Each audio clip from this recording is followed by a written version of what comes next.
तो कल हमने यूपी बोर्ड के 2020 के 6 सेट सोल्व कर लिए थे, ठीक है? और आज हम 2019 के सेट सोल्व करेंगे। आज हम उसका करेंगे सेट नंबर 1। ये 2019 का है। जो पिछले वाला सेट नंबर 1 था ना, वो 2020 का था, ध्यान रखिएगा इस चीज़ का। हम 2019 और 2020 के सेट्स को सोल्व करने लग रहे थे। 2020 के तो 6 सेट सोल्व कर लिए थे, अब हम 2019 पे आ चुके हैं, ठीक है? तो करते हैं स्टार्ट। ये वीडियो स्पेशली यूपी बोर्ड के स्टूडेंट्स के लिए है, क्योंकि ये जो पेपर हैं ये यूपी बोर्ड के हैं, है ना? तो थोड़ा ध्यान रखिएगा इस चीज़ का। कुछ एक बातें हैं जो मैं पहले बता देता हूँ। जिस भी क्वेश्चन पे स्टार लगा हुआ है, जैसे देखिए पहला क्वेश्चन, इस पे स्टार लग रहा है ना छोटा सा, यहाँ आपको दिख रहा होगा। तो जिस भी क्वेश्चन पे स्टार लगा हुआ है वो क्वेश्चन आपको नहीं करना है। आप कहेंगे जी क्यों नहीं करना है? क्योंकि वो क्वेश्चन इस साल सिलेबस से हट चुका है। इस साल आपका 30% सिलेबस कम हुआ है ना, जिसके अंदर आपका बहुपद वाला चैप्टर हट चुका है पूरा, है ना? और वृत्त वाला हट चुका है, बहुपद, वृत्त, प्रायिकता हट चुकी है, समांतर श्रेणी हट चुके हैं। 4 चैप्टर आपके हट चुके हैं कम्प्लीटली। तो जिसके स्टार लगा है उनको नहीं करना है, क्योंकि वो इन्हीं चैप्टर में से क्वेश्चंस थे, ठीक है? अच्छा, इस पेपर को डाउनलोड कर लो। पहले तो डिस्क्रिप्शन में लिंक मिल जाएगा, कमेंट सेक्शन में देखोगे वहाँ पर भी क्या पता मिल जाए, देख लेना, ठीक है? तो डाउनलोड कर लो पहले इसको। डाउनलोड करने के बाद खुद ब खुद सोल्व करो, सोल्व करते जाओ पूरा पूरा, है ना? जिस क्वेश्चन में डाउट आए उस पर टिक मारते जाओ, ठीक है? फिर जब पेपर सोल्व कर लो उसके बाद फिर आप जिसमें डाउट हो उसको आप वीडियो में देख लेना। ऐसे करोगे तो ज़्यादा बढ़िया रहेगा। करें स्टार्ट फिर यहाँ से। चलो जी। ये वाली बात तो वैसे बता चुका हूँ, आप पढ़ भी सकते हैं कि सेट 1 में कितने क्वेश्चन है, सेट 2 में कितने हैं। तो स्टार्ट करते हैं चलो। सेट 1 का पहला क्वेश्चन तो आएगा नहीं, स्टार लग रहा है, बहुपद चैप्टर से है ना।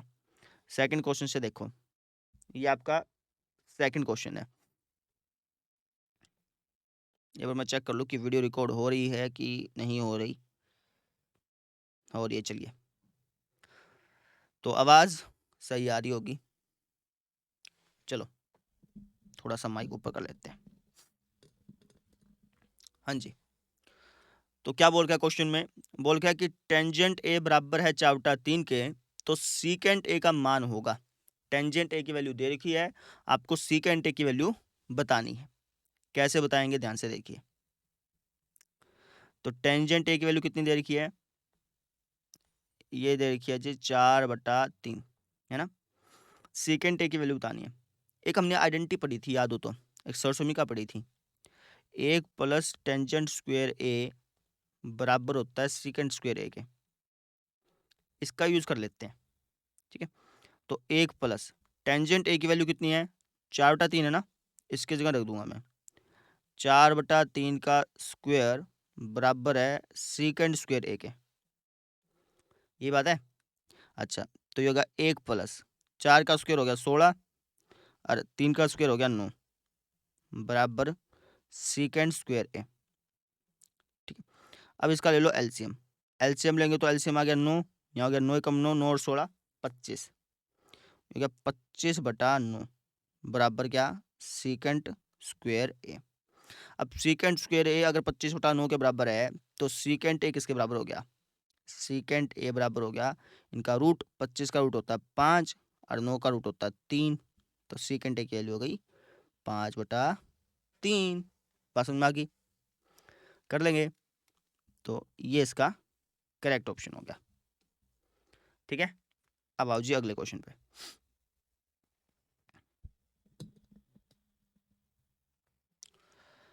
हाँ जी, अगला ऑप्शन ग भाग इसका।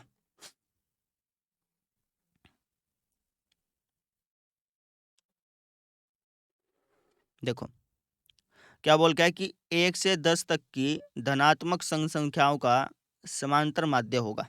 1 से लेकर के 10 तक की जो धनात्मक सम संख्याएं हैं, सम संख्याएं किसको बोलते हैं? वे संख्याएं जो 2 से भाग हो जाएं, है ना? तो ऐसी कौन कौन सी हैं? 2, 4, 6, 8, 10। 1 से लेकर के 10 तक की तो यही संख्याएं हैं ना जो कि सम है। इनका आपने माध्य निकालना है। कैसे निकालोगे? इन सबको जोड़ लो, जोड़ लिया और भाग दे दो। कितनी संख्याएं हैं ये?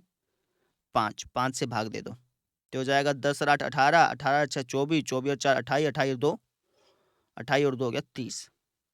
ये आ गया बटे में 5, ठीक है, 5 का 30, 6 इसका आंसर आ गया। अब यहाँ पर एक डाउट होता है स्टूडेंट्स को, वो सोचते हैं सर 1 से 10 तक, तो क्या हमें 10 को इंक्लूड करना है? 10 को इंक्लूड करना है। 10 को इंक्लूड नहीं करोगे तो आंसर गलत आएगा तुम्हारा, ठीक है। आंसर देख भी लेते हैं कि आंसर सही है या नहीं है। दूसरे का चौथा को, दूसरे का चौथा, तीसरे का तीसरा, ग का तीसरा ना, ग का तीसरा भाग। हाँ हमने भी तीसरा लगाया था, 6 ही तो लगाया था। ले देखो आंसर ठीक है, यानी 10 को इंक्लूड करना है, ठीक है जी। अब आओ जी आगे, घ भाग इसका,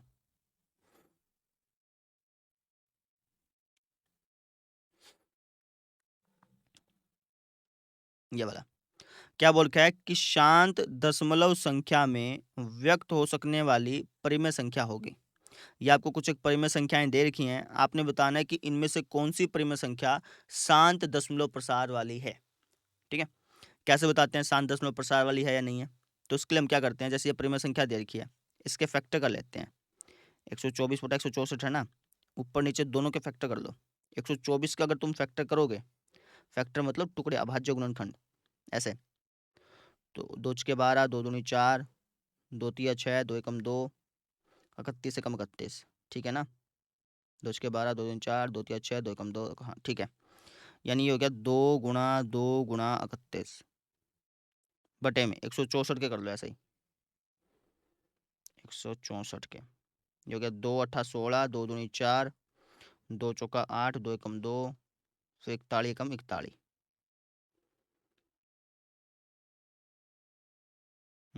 ठीक है, 2 गुणा 2 गुणा 41, 41 दूनी 82, 82 दूनी 164, 31 दूनी 62, 62 दूनी 124, ठीक है। तो 2 से 2 ये कट गए, कितना बच गया? 31 बटा 41 बच गया। अब देखो किस परिमेय संख्या को आप शांत दशमलव वाली संख्या कहोगे? जब उसका हर, अगर उसका हर सोल्व करने के बाद अगर उसके हर में या तो सिर्फ 2 की पावर में कुछ बच जाए या फिर 5 की पावर में कुछ बच जाए, है ना, तभी आप बोलोगे कि वो परिमेय संख्या एक शांत दशमलव प्रसार वाली संख्या है। शांत दशमलव प्रसार वाली संख्या कब बोलोगे?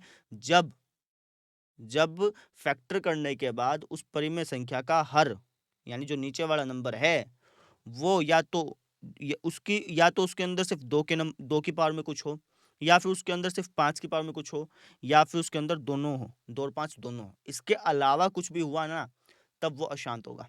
अब यहाँ पे तो ना तो 2 है, ना 5 है, ना दोनों है, यहाँ पे तो 41 लिखा हुआ है ना। इसका मतलब ये क्या है? हमारा अशांत दशमलव प्रसार वाली संख्या है। कौन सी है ये? अशांत दशमलव प्रसार वाली संख्या है। बस समझना कि क्या मतलब, क्या होता है कि वही कोई भी परिमेय संख्या शांत दशमलव संख्या कब कहलाती है? जब उसका हर जो है ना इस रूप का हो, ऐसा बोला जाता है, ठीक है। अब इसका रीजन क्या है, इसको समझने के लिए तो फिर आपको लेक्चर्स से गुजरना पड़ेगा, लेक्चर्स से देखने ही पड़ेंगे। अब आ जाओ इस पे 131 बटा 30 पे, ये भी आपकी अशांत मिलेगी। क्यों मिलेगी? रीजन है, 131 का फैक्टर को तो 131 तो 131 पे ही जाता है, तो वो 131 हो गया। 30 के करो तो क्या बनेंगे? ये बनेंगे 2 गुणा 3 गुणा 5, ऐसे बनेंगे। अब यहाँ पे 2 और 5 तो हैं, लेकिन इनके साथ में 3 भी आ गया, यानी ये भी क्या हमारी अशांत है, ठीक है। या तो सिर्फ 2 हो, या सिर्फ 5 हो, या फिर दोनों, 2 और 5 दोनों, इसके अलावा कुछ हुआ ना, तब अशांत है। हाँ ये बन जाएगी, क्या बता आपकी शांत, 227 बटा 625, देखें 227 बटा 625। 227 किस पे आ जाता है? 7 8 9 10 11, किस पे नहीं जाता? 227 पे जाता है शायद, हाँ, बटे में 625 का अगर तुम फैक्टर करोगे तो 625 का बनेगा 5 गुणा 5 गुणा 5, 5 5 25, 25 पंजा 125, 125 पंजा, ऐसा बनेगा। यानी आ गया 227 बटे में 5 की पावर 4, ऐसा आ गया। अब मैंने आपको क्या बताया था कि सोल्व करने के बाद जो उसका डेनोमिनेटर है, जो उसका हर है, उसके अंदर या तो सिर्फ 2 आ जाए या फिर 5 आ जाए, इनके अलावा कुछ नहीं आना चाहिए, है ना। 2 आ जाए या फिर 5 आ जाए, दोनों आ जाए, इनके अलावा कुछ नहीं आना चाहिए। अब यहाँ पे देखो सिर्फ 5 है, 5 की पावर में कुछ है ना, 5 की पावर में कुछ आ जाओ तो ये नहीं देखना है, सिर्फ ये देखना है। यहाँ पे सिर्फ क्या है? 5 है ना, 5 की पावर में कुछ है, उससे पावर में क्या, उससे हमें मतलब नहीं है, 5 होना चाहिए। 2 हो या 5 हो या फिर दोनों, है ना, तो 5 है ना। तो इसका मतलब क्या है कि ये जो परिमेय संख्या है, ये जो परिमेय संख्या है, इसका दशमलव प्रसार शांत है। तो आपने बस इस पे टिक करके आ जाना है, करके कुछ नहीं दिखाना है इसमें से, बस टिक मारना है। सॉरी, बस समझ में आ गई? हाँ जी। अब देखो आप आगे, ये क्वेश्चन नहीं करना, कर चुका आपके सिलेबस से, ये भी कर चुका है। सेकंड पे आ जाओ।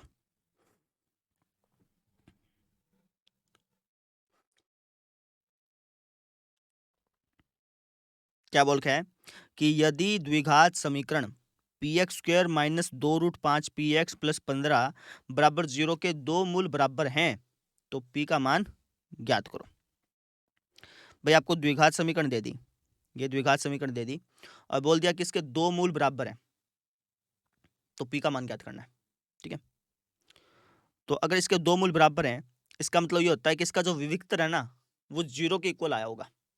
जब किसी द्विघात समीकरण के दोनों मूल बराबर हों तो उसका विविक्तर 0 के इक्वल आता है, ध्यान रखिएगा। लिख देते हैं कि यदि द्विघात समीकरण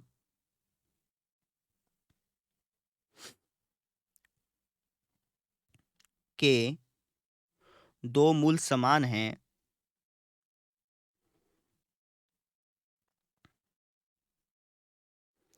तो हम क्या कह सकते हैं कि इसका जो विविक्तर है, विविक्तर मैंने बी स्क्वायर माइनस 4ac, इसको विविक्तर बोलते हैं ना, तो इसका जो विविक्तर है ये इक्वल आया होगा 0 के, है ना। वैल्यू रख देते हैं, यहाँ से हमें क्या होगा, पी की वैल्यू मिल जाएगी। बी क्या है हमारा, बी है जी ये एक्स के साथ जो गुणा में लगा होता है ना, सारा का सारा बी होता है, तो इसका कर दो स्क्वायर, इसका कर दिया जी हमने स्क्वायर, माइनस का 4, ये बात है। ए क्या जी हमारा, ए है जी पी, पी और सी क्या है सी है जी हमारा 15। ठीक है, चलो बराबर 0। अब माइनस का जब तुम स्क्वायर करोगे तो माइनस तो खत्म खत्म हो गया माइनस तो। अब देखिए स्क्वायर जो है ना माइनस पे भी है, 2 पे भी है, √5 पे भी है, पी पे भी है, सब पे है ये स्क्वायर। तो माइनस के ऊपर स्क्वायर है, माइनस खत्म हो गया। 2 के ऊपर स्क्वायर है तो क्या हो गया 4, √5 के ऊपर स्क्वायर है तो क्या हो गया 5 हो गया। √5 के अगर ऊपर स्क्वायर है तो स्क्वायर से रूट कट गया ना। ठीक है, अब यहाँ पे कई सोचते हैं कि सर स्क्वायर से जब रूट कट ही गया तो पी का स्क्वायर क्यों कर रहे हैं। अरे भाई रूट जो स्क्वायर है ना ये तो इसके ऊपर भी है ना, इसके ऊपर इसने तो इसका काट दिया, अब जो स्क्वायर है पी के ऊपर भी तो है। ठीक है ना, ये अल्टीमेटली मतलब ऐसा होता है कि जो स्क्वायर है ना ये सबके ऊपर है, माइनस के ऊपर भी स्क्वायर, माइनस के ऊपर भी स्क्वायर है, 2 के ऊपर भी स्क्वायर है, √5 के ऊपर भी स्क्वायर है और पी के ऊपर भी स्क्वायर है। ऐसा लिख के नहीं दिखाते लेकिन मतलब ये होता है। ठीक है, जब माइनस का स्क्वायर तो माइनस खत्म हो गया, 2 का स्क्वायर किया तो क्या आ गया 4 आ गया, √5 का स्क्वायर किया तो क्या आ गया 5 आ गया, पी का स्क्वायर किया तो क्या आ गया पी स्क्वायर आ गया। बस में आ गई, ये हो गया 4 पंजा 20 पी स्क्वायर हो गया। ऐसे करते हैं। ठीक है, लेकिन इसको लिख के दिखाने की जरूरत नहीं होती, डायरेक्टली कर दो 20 पी स्क्वायर। बस में आ गया। ठीक है, ठीक है, माइनस यहाँ पे 15 चौका 45 15 चौका 60 पी बराबर 0।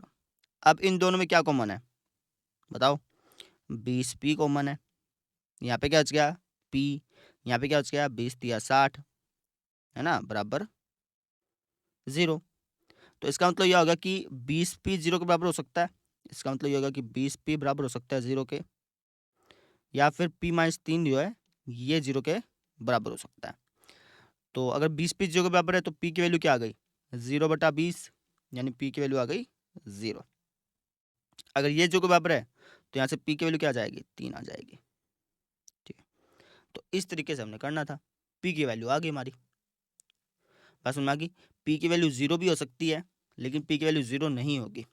क्यों नहीं होगी, क्योंकि अगर ये p की वैल्यू 0 हो गई तो ये द्विघात समीकरण बनेगा ही नहीं, तो p की वैल्यू क्या होगी 3 होगी। लिख दो, p का मान 0 नहीं हो सकता, 0 नहीं हो सकता। क्यों नहीं हो सकता, क्योंकि p की वैल्यू जब मैं इस द्विघात समीकरण के अंदर रखूंगा तो ये द्विघात समीकरण रहेगी ही नहीं। लिखना चाहें तो लिख सकते हैं, नहीं लिखेंगे तो कोई दिक्कत नहीं है। अतः p का मान क्या होगा 3 होगा। एक ही नंबर का क्वेश्चन है ना वैसे भी, p का मान 3 है। बस समझ में आ गई क्या, क्योंकि अगर p की वैल्यू तुमने 0 रख दी यहाँ पे तो 0 हो जाएगा, ये भी 0 हो जाएगा, तो ये द्विघात समीकरण नहीं कहा रही नहीं। ठीक है, इसलिए समझ में आ गई? अब आ जाओ जी अगले क्वेश्चन पे।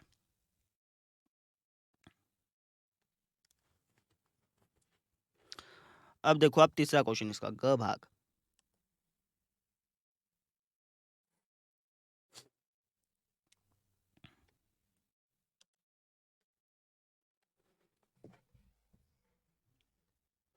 क्या बोल के है? बोल के है कि भाई एक मीनार की ऊंचाई है वो 20 मीटर है, जमीन पर बनने वाली इसकी छाया की लंबाई 20√3 मीटर है, सूर्य का उन्नयन कोण बताओ। मतलब क्या है? एक मीनार है, ये मीनार मान लो, इसकी ऊंचाई है 20 मीटर, इसकी जो छाया बन रही है, ये छाया हो गई, इसकी लंबाई है 20√3 मीटर। ठीक है, ये मान लेते हैं ए भी हमारी मीनार है और बी सी इसकी छाया बन रही है। तो हमें उन्नयन कोण बताना है। क्या बताना है? उन्नयन कोण। सूरज का पूछ ले या मीनार का पूछ ले, दोनों उन्नयन कोण सेम होते हैं। ठीक है, तो ये आपको ये एंगल बताना है कि भाई ये एंगल कितना है। कैसे बताएंगे? आपको लंब दे रखा है, आधार दे रखा है ना, तो लंब बटा आधार क्या होता है? टेंजेंट थीटा होता है। तो उसकी मदद से मैं थीटा बता सकता हूँ। कैसे? देखो, हम कहेंगे त्रिभुज ए बी सी में लंब बटा आधार बराबर होता है टेंजेंट थीटा के। लंब कितना है? लंब है जी 20 मीटर, 20 लिख देते हैं, मीटर बाद में लिख देना। आधार कितना है? यह है 20√3 बराबर टेंजेंट थीटा। तो 20 एकम 20, 20 से 20 कट गया, यहाँ पे बच गया 1/√3 बराबर टेंजेंट थीटा। यह तो बात क्लियर होगी। चलो, अब टेंजेंट थीटा की वैल्यू है 1/√3, मुझे बताओ कि थीटा की वैल्यू क्या होगी। देखो, टेंजेंट थीटा की वैल्यू 1/√3 है, तो एक बार से आप ऐसे भी लिख सकते हो ना, दो तरीके से करा जा सकता है क्वेश्चन। 1/√3 किस पे होता है? ये होता है टेंजेंट 30 डिग्री पे बराबर टेंजेंट थीटा का टेंजेंट थीटा। समझ रहे? 1/√3 1/√3 की जगह मैंने लिख दिया टेंजेंट 30 डिग्री, क्योंकि टेंजेंट 30 पे यही वैल्यू होती है। ठीक है, एक यहाँ पे देखो टेंजेंट 30 डिग्री बराबर है टेंजेंट थीटा के, तो इसका मतलब क्या होगा कि थीटा की वैल्यू क्या है? 30 डिग्री है। यानी यहाँ पे जो एंगल बन रहा है ना, ये 30 डिग्री का बन रहा है। असल में आगे क्या ऐसे करना था। अब आओ जी अगले क्वेश्चन पे। तीसरे के पहले दोनों क्वेश्चन नहीं करने हैं, हट चुके हैं, तीसरे का तीसरे पे आ जाओ।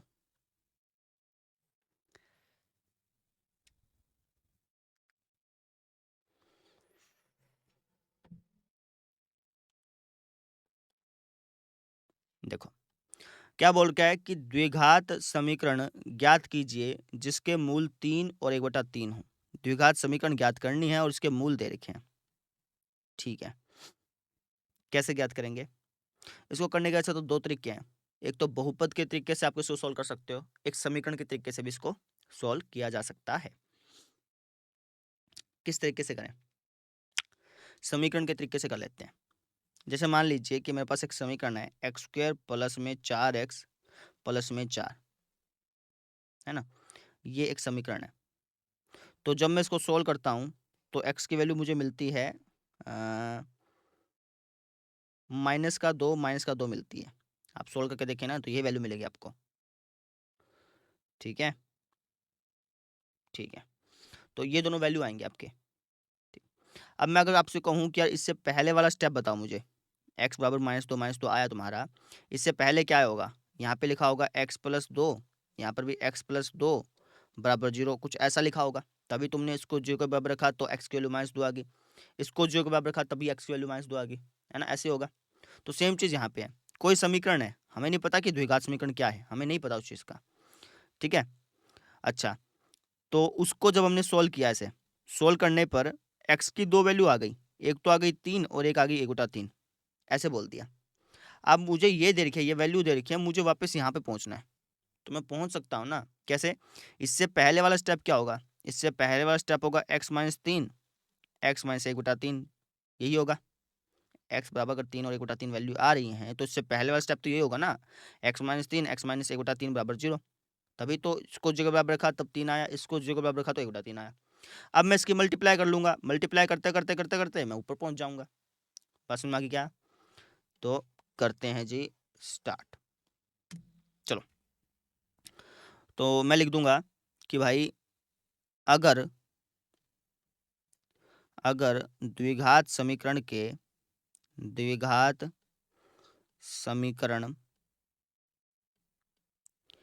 के मूल 3 और 1/3 हैं, 3 और 1/3 हैं, तो मैं क्या कह सकता हूँ कि भाई x-3 गुणा में x-1/3 0 के बराबर होगा। अब इसको सोल्व कर लेते हैं। तो x की x से गुणा कर लो पहले, तो एक्स स्क्वायर, x की -1/3 से गुणा करो, माइनस का 1/3 x, -3 की x से गुणा करो, माइनस का 3x, -3 की -1/3 से गुणा करो, तो ये क्या माइनस माइनस प्लस 3/3 बराबर 0। इससे कट गया 1 पे, है ना, मतलब 1 हो गया। तो ये हो गया आपका एक्स स्क्वायर माइनस, अगर आप इसका एलसीएम लेना चाहें तो चलो एलसीएम बाद में ले लेंगे, प्रॉपर लिख देता हूँ मैं उसका, कुछ इस तरीके से हो गया। अब ले लो इसका एलसीएम पूरे का ही। एलसीएम आ गया जी 3, यहाँ पे हो गया 3x² माइनस का 1x माइनस का 9x प्लस का 3 बराबर 0। समझ में आ गई क्या? इससे गुणा हो गई ना, तो 3 के 3 से भाग हुई, कट गया तो 1 बच गया।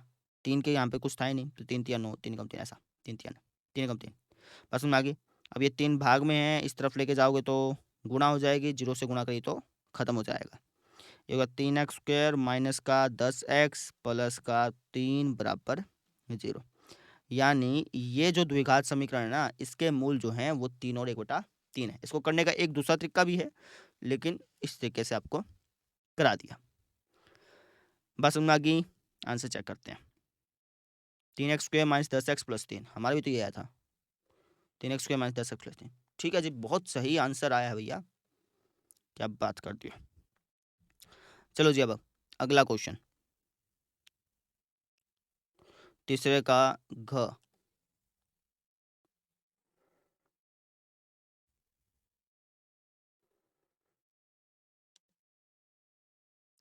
ये क्वेश्चन क्या बोल रहा है कि भाई एक आयताकार बाग है, उसका अर्ध परिमाप 36 मीटर है, लंबाई चौड़ाई से 4 मीटर ज़्यादा है, बाग की विमाएँ ज्ञात करें। वैसे चैप्टर थर्ड चैप्टर से क्वेश्चन है, लेकिन आप चाहो तो इसको कैसे भी कर सकते हो, चाहो तो इसके में 4th चैप्टर का कंसेप्ट लगा लो, चाहे 3rd के लगा लो, आपकी मर्जी है। ठीक है, आप ऐसा ज़रूरी नहीं है कि यार 3rd चैप्टर से क्वेश्चन है तो 3rd चैप्टर के ही कंसेप्ट लगा के करना है, ऐसा कोई ज़रूरी नहीं है। ठीक है, हाँ जी।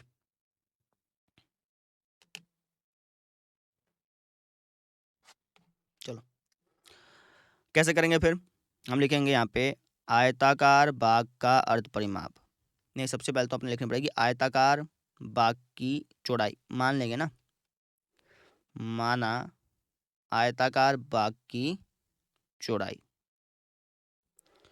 चौड़ाई को मैंने मान लिया भाई x मान लिया। ठीक है, तो इसने क्या बोला कि लंबाई जो है ना वो चौड़ाई से 4 मीटर ज़्यादा है।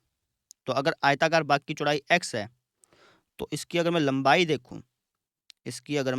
देखूं, तो ये क्या हो जाएगी 4 मीटर ज़्यादा, है ना, यानी x प्लस 4। बस सुना गई। अब आ जाओ जी प्रश्नानुसार पे, प्रश्नानुसार। ठीक है, अब देखो प्रश्न में हमें क्या दे रखा है, हमें इस बाग का अर्ध परिमाप दिया है। अब इसका इस्तेमाल करते हैं, आयताकार बाग का अर्ध परिमाप, आयताकार बाग का अर्ध परिमाप। ये कितना दिया हुआ है, ये दिया है जी आपको 36 मीटर। ठीक है, अब आयताकार बाग का अर्ध परिमाप आपको दिया है ना, अर्ध परिमाप का मतलब क्या होता है, पूरा परिमाप कितना होता है, पूरा परिमाप होता है 2 गुणा लंबाई प्लस चौड़ाई। ये जब हमें आयताकार बाग का परिमाप निकालना हो तो उसका ये फॉर्मूला होता है।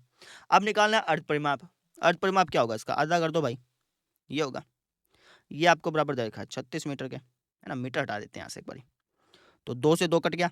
लंबाई कितनी अपनी, लंबाई है अपनी x प्लस 4, तो लिख दो x प्लस 4 प्लस चौड़ाई कितनी है x है, बराबर दे रखा है 36 के। तो x प्लस x हो गया 2x प्लस 4 बराबर 36 प्लस 4 को यहाँ ले आओ तो ये हो गया 2x बराबर 36 माइनस 4 यानी बराबर हो गया 2x बराबर 32 और x की वैल्यू आ गई आपकी 16। x की वैल्यू कितनी आ गई? 16 आ गई। इसको मीटर यहाँ पे लिख देते हैं। तो इसका मतलब चौड़ाई 16 मीटर हो गई और लंबाई होगी 20 मीटर। 16 × 20 लिख दो। अतः आयताकार बाग की चौड़ाई, आयताकार बाग की चौड़ाई ये हो गई जी हमारी 16 मीटर। कितने मीटर? 16 मीटर। ठीक है। और आयताकार बाग की लंबाई की अगर मैं बात करूं तो ये हो गई हमारी 16 + 4 यानी 20 मीटर।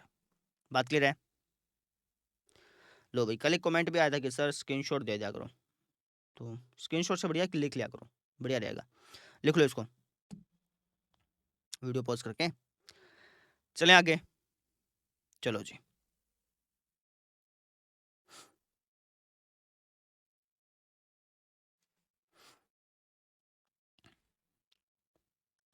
हो गया ये। फोर्थ क्वेश्चन पे आ जाओ।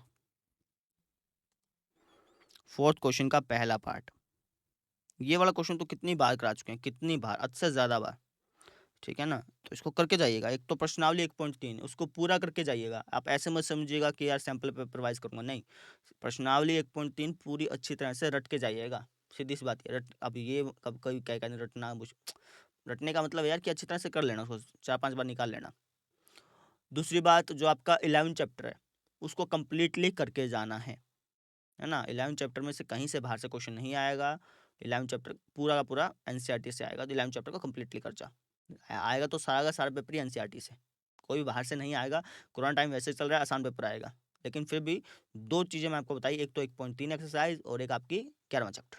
ठीक है, चलिए जी। बोला कि सिद्ध करो कि 2 + √3 एक अपरिमेय संख्या है। अब इस टाइप के क्वेश्चन को हम कैसे करते थे? हम मान लेते थे, हम कहते थे माना 2 + √3 एक परिमेय संख्या, उल्टा मानते थे इसका। हमें सिद्ध करना है अपरिमेय संख्या, लेकिन हम उल्टा मानते हैं। हम कहते हैं कि भैया ये एक परिमेय संख्या है।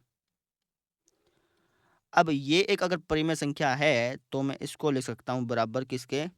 a/b के। ठीक है, और a और b क्या है? a और b सह अभाज्य संख्या, इस बात को लिख दिया करो। a और b सह अभाज्य संख्याएं हैं। सह अभाज्य का मतलब ये और ज़्यादा नहीं कर सकते। वैसे सह अभाज्य संख्याएं हैं, इसको इस क्वेश्चन में लिखने की जरूरत नहीं है। जब आपको क्वेश्चन मिल जाए कि √3 एक अपरिमेय संख्या है, √5 एक अपरिमेय संख्या, उस टाइम आपको लिखना ही लिखना है ना। लेकिन इस टाइप में भी लिख दोगे तो कोई दिक्कत नहीं आएगी। ठीक है, लेकिन उस टाइम तो लिखना है लिखना भैया, ध्यान रखना। अब इस 2 को ले आओ इस तरफ, तो हो गया √3 बराबर a/b - 2।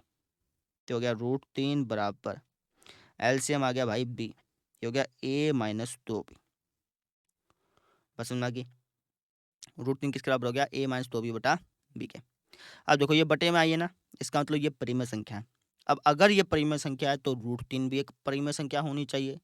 पर हम तो जानते हैं कि √3 एक अपरिमेय संख्या है। ये सारी गलतियां क्यों हुई? क्योंकि हमने गलत कल्पना कर ली थी। हम क्या कह सकते हैं कि 2 + √3 एक अपरिमेय संख्या है।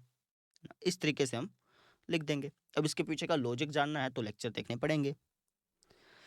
तो ये हो गया भैया a - 2b/b एक परिमेय संख्या है। ये है जी हमारी एक परिमेय संख्या।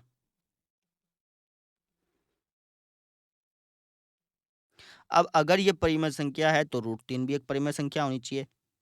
तो √3 भी एक परिमेय संख्या होनी चाहिए। परिमेय संख्या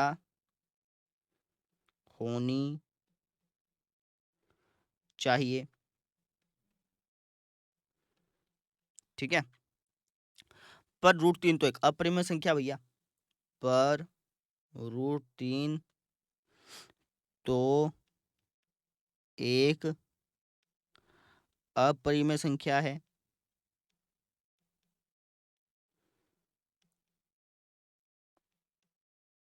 अब ये गलती क्यों हुई? क्योंकि हमने गलत कल्पना कर ली थी। यह गलती इसलिए हुई, यह गलती हमारी गलत कल्पना की वजह से हुई, ये भी लिख सकते हो, हमारी गलत कल्पना की वजह से हुई।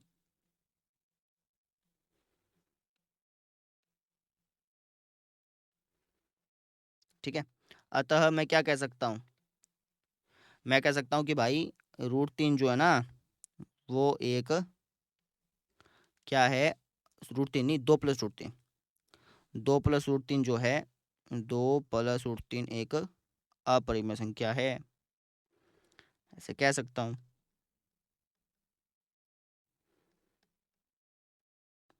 बस में आ गई। अब आओ जी अगला क्वेश्चन पे।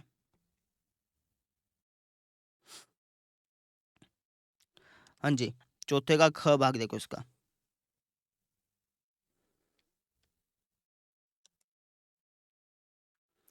क्या बोल रखा है कि सिद्ध करो कि बेलन के आयतन का दुगना उसके वक्र पृष्ठ और आधार की त्रिज्या के गुणनफल के बराबर होता है। ये क्वेश्चन भी हमने सैंपल पेपर में लिया हुआ था। कैसे करना है, हमें प्रूफ करना है कि यार बेलन के आयतन का अगर मैं डबल कर दूं, बेलन के आयतन का अगर मैं डबल कर दूं, कर देते हैं पहले, बेलन के आयतन का दुगना, बेलन के आयतन का मैंने कर दिया डबल। बेलन का आयतन होता है πr²h, इसका अगर मैं डबल कर दूंगा तो हो जाएगा 2πr²h। ठीक है, अच्छा अब मुझे प्रूफ करना है कि जो बेलन के आयतन का दुगना है ना, ये जो आया है, ये बराबर होगा किसके, इसके वक्र पृष्ठ और आधार की त्रिज्या के गुणनफल के बराबर होता है। तो इसको भी कर देते हैं, ये दोनों बराबर आ गए तो हम कह देंगे हाँ भाई बराबर हैं। ठीक है, तो बेलन का वक्र पृष्ठ, बेलन के वक्र पृष्ठ, वक्र पृष्ठ और आधार की त्रिज्या का गुणनफल, और आधार की त्रिज्या का गुणनफल। तो बेलन का वक्र पृष्ठ क्षेत्रफल क्या होता है पहले तो ये बताओ। ये होता है भैया 2πr(h) गुणा में इसकी त्रिज्या क्या है, त्रिज्या है r, तो मल्टीप्लाई करो तो क्या आएगा 2πr²h आएगा। अब देखो ये और ये बराबर हैं कि नहीं है, तो हैं सर बराबर हैं, तो हम क्या कह देंगे, अतः ये बराबर हैं, ये बराबर हैं, ऐसे ही करना था, बस सिंपल सा क्वेश्चन था। ठीक है, अब आओ जी अगले क्वेश्चन पे, इसका ग भाग।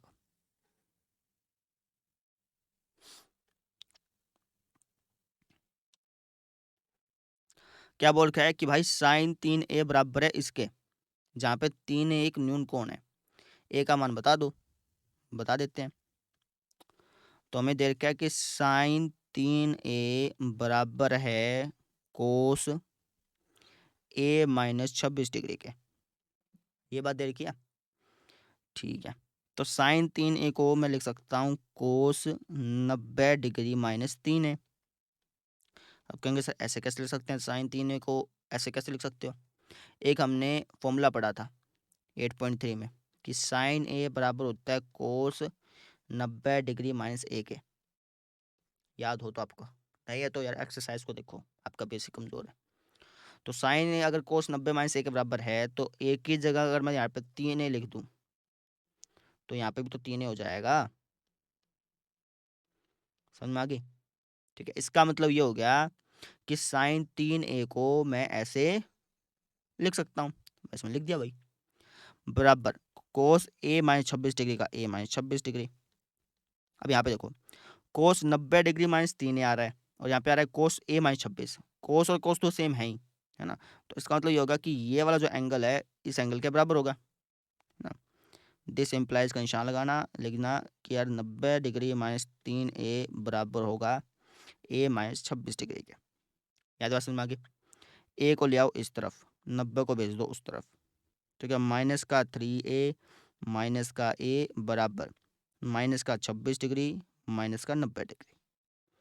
ठीक है जी, -3a -4a हो गया बराबर -26 डिग्री -90 डिग्री, माइनस का हो गया अपना 90, 100, 110, 116 डिग्री हो गया। बात समझ में आ गई? चलो, तो ए की वैल्यू हो गई अपनी -116 डिग्री बटे में -4। माइनस से माइनस कट गया, 4 दूनी 8 और 10 का 3, 4 निमा 36। ए की वैल्यू होगी अपनी 29 डिग्री। ठीक है, तो ऐसे हमें निकालना था। ठीक है, 3A एक न्यून कोण है। इसका क्या मतलब था कि अगर जैसे ए की वैल्यू 29 डिग्री आई है, अगर तुम 3A निकालते तो 29 87 हो जाता। 87 90 से कम ही है ना, तो ये बताने के लिए था। इसका एक और भी रीज़न था, लेकिन वो आपको 11th में पता चलेगा, अभी नहीं। करें स्टार्ट आ गए? हाँ जी, घ भाग देखो इसका।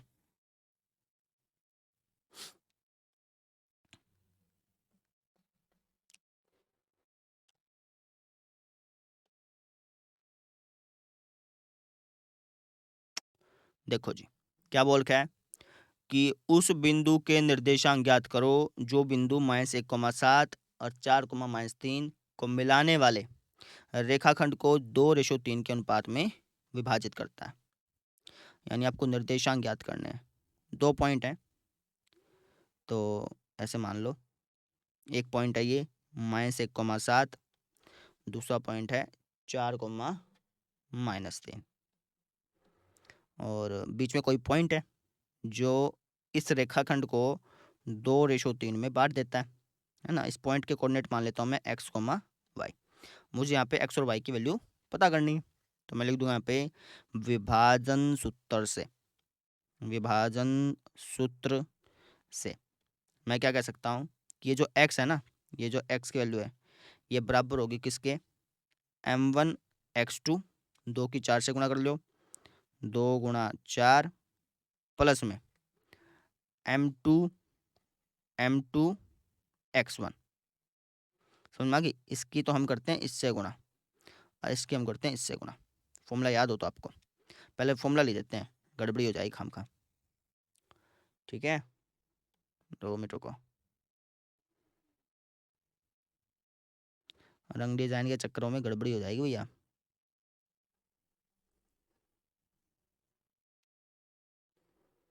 ठीक है ना, तो इसको तो अपन बोलते हैं m1, इसको m2, ये हो गया अपना x1 y1, और ये हो गया अपना x2 y2। तो फॉर्मूला क्या है अपना? ये है जी m1 x2 plus m2 x1 upon में m1 प्लस m2। ठीक इसी तरीके से y का फॉर्मूला लिख दो। y बराबर होता है m1 y2 plus m2 y1 upon में m1 प्लस m2। बस में आगे तो करते हैं जी। m1 कितना है? m1 है जी 2, 2 की x2 से गुणा, 2 चौका 8, 2 गुणा 4 लिख दो, प्लस में m2 कितना है? m2 है 3, और x1 कितना है? -1, 3 गुणा -1 अपॉन में m1 और m2 को जोड़ लो, 2 + 3, ऐसा हो गया। तो x बराबर हो गया आपका 2 चौका 8, 3 की 1 से कर लो, 3 एकम 3 बटे में 3 और 2 5। तो x की वैल्यू हो गई, 8 में से 3 गया, 5/5 कट के आ गया 1। x की वैल्यू आ गई जी अपनी 1।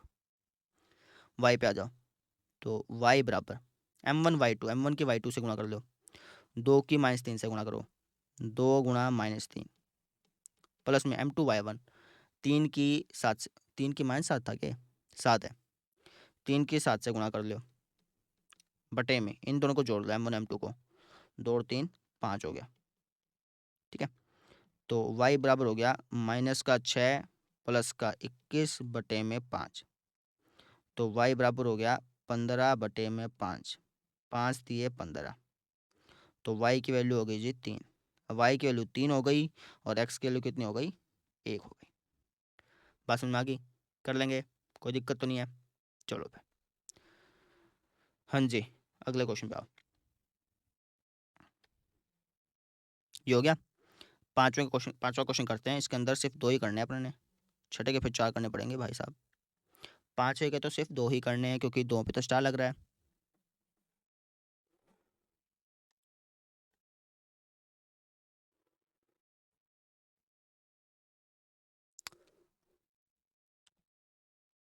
देखो जी, इसमें थोड़ा सा साफ साफ नहीं दिख रहा। बोला कि एक 3 पॉइंट है, एक तो ए है, एक बी है और एक सी। 3 पॉइंट है और बोला कि तीनों समरेखी हैं। एक्स और वाई के बीच संबंध ज्ञात करो। कैसे ज्ञात करेंगे? अगर कोई भी 3 पॉइंट समरेखी होते हैं ना, तो एक लाइन बनती है, स्ट्रेट लाइन बनती है। समरेखी मतलब एक ही रेखा पे। तो 3 पॉइंट अगर समरेखी है तो इसका मतलब एक लाइन बन रही है ना। एक लाइन बन रही है तो एक लाइन का एरिया हमेशा जीरो होता है। ध्यान रखिएगा, एक लाइन का एरिया हमेशा क्या होता है? जीरो होता है। क्यों होता है भैया? क्योंकि मैथमेटिक्स में माना जाता है कि यार लाइन जो है ना वो एरिया बिल्कुल नहीं घेरती। चाहे आप लाइन कितनी मोटी बना लो, कितनी पतली बना लो, अगर आप उसको लाइन बोल रहे हो ना, तो मैथमेटिक्स में उसको उसका एरिया जीरो माना जाता है। तो अगर ये तीनों पॉइंट समरेखी हैं, एक ही रेखा पे हैं, तो इसका मतलब ये हो गया कि इन तीनों पॉइंट का एरिया, इन तीनों पॉइंट से जो आकृति बन रही है, जो लाइन बन रही है, इसका एरिया जीरो के बराबर होगा। तो मैं एरिया का फॉर्मूला लगा के बराबर जीरो रख दूंगा और वहाँ से रिलेशन मिल जाएगा, एक्स और वाई के बीच में इक्वेशन बन जाएगी। कैसे? देखो, हम लिखेंगे अगर अगर ये तीनों बिंदु अगर ये तीनों बिंदु क्या हैं? समरेखी हैं, तो इसका मतलब ये हुआ कि इसका जो एरिया है, इन तीनों पॉइंट से जो आकृति बन रही है उसका एरिया, 3 बिंदु दे रखे हैं और उससे कोई भी आकृति बनती है तो उसका एरिया निकालने का हमारे पास फॉर्मूला है। क्या? 1/2 x1 y2 minus y3 plus x2 y3 minus y1 plus x3 y1 minus y2। ये जो फॉर्मूला है ना, 3 बिंदु दे रखे हैं उससे जो आकृति बन रही है उसका एरिया निकालने का फॉर्मूला है। ये किसके बराबर हो जाएगा? जीरो के बराबर हो जाएगा, क्योंकि एक रेखा बन रही है, रेखा का एरिया जीरो होता है। वैल्यू रखते हैं 1/2। अब ये x1 y1 ये क्या चीज़ है भाई? देखो, ये होता है आपका x1 y1, इसको x1 y1 मान लो, इसको x2 y2 मान लो, इसको मान लो x3 y3। किसी को मान सकते थे लेकिन हमने पैटर्न वाइज ले लिया। अब x1 क्या है? x है, x1 की जगह लिखो x। y2 क्या है? 7 है, y2 की जगह लिखो 7 माइनस y3 कितना है? 5 है, y3 की जगह लिखो 5। x2 क्या भाई? -5 है। अब ध्यान से समझो, प्लस यहाँ पे आ रहा है, -5 यहाँ पे लिखूंगा तो प्लस माइनस माइनस नहीं हो जाएगा, इसलिए सीधा माइनस का 5 लिख देता हूँ। y3 क्या भैया अपना? 5 है, ठीक है। माइनस y1 क्या अपना? ये जी y। बात समझ में आ गई? प्लस में x3 कितना है? x3 है जी -4। -4 आ गया ना वापिस से, तो प्लस माइनस माइनस हो जाएगा वापिस से, तो डायरेक्टली अपन लिख देते हैं -4। y1 माइनस y2, y1 कितना है? y है, और y2 कितना है? 7 है, बराबर 0। इसको सोल्व कर लो तो ये हो जाएगा आपका 1/2। ये हो गया x इंटू 7 में से 5 गया 2, -5 इंटू, इसको तो मल्टीप्लाई करनी पड़ेगी भाई, इसको तो मल्टीप्लाई करनी पड़ेगी। माइनस का 25, माइनस के 5 की माइनस वाई से प्लस का 5 वाई, माइनस का 4 वाई, -4 के -7 से 7 चुका 28, बराबर 0। अब 1/2 अगर तुम इस तरफ लेके आओगे तो खत्म हो जाएगा ना। अब यहाँ पे तो मैं कह रहा हूँ कि ये खत्म हो जाएगा। यहाँ पे 11th में आप ये रीज़न समझोगे कि भाई इसको यहाँ पे ला कैसे सकते हैं। ऐसे मैथमेटिक्स में आप इसको ला नहीं सकते ऐसे, इसके पीछे का लॉजिक समझोगे। अभी मैं समझा नहीं रहा हूँ वो चीज़ें, क्योंकि अभी अगर मैं 10th क्लास में उतना डीपली जाने लग गया ना तो आप उलझ के रह जाओगे। 11th में सीखेंगे, बहुत मज़ा आएगा, ठीक है। अब यहाँ पे हो गया ये 2x, माइनस का 25 प्लस का 5y माइनस का 4y प्लस का 28 बराबर 0।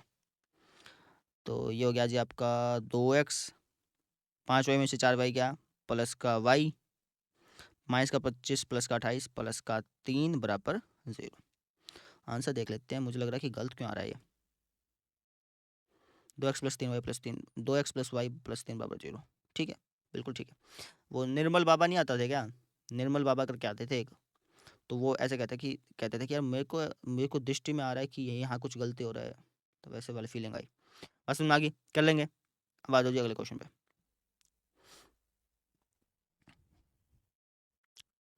अगला क्वेश्चन देखो जी, ख भाग इसका। ख तो करना नहीं है, खत्म है ये तो। ग भी खत्म हो चुका है, घ पे आ जाओ।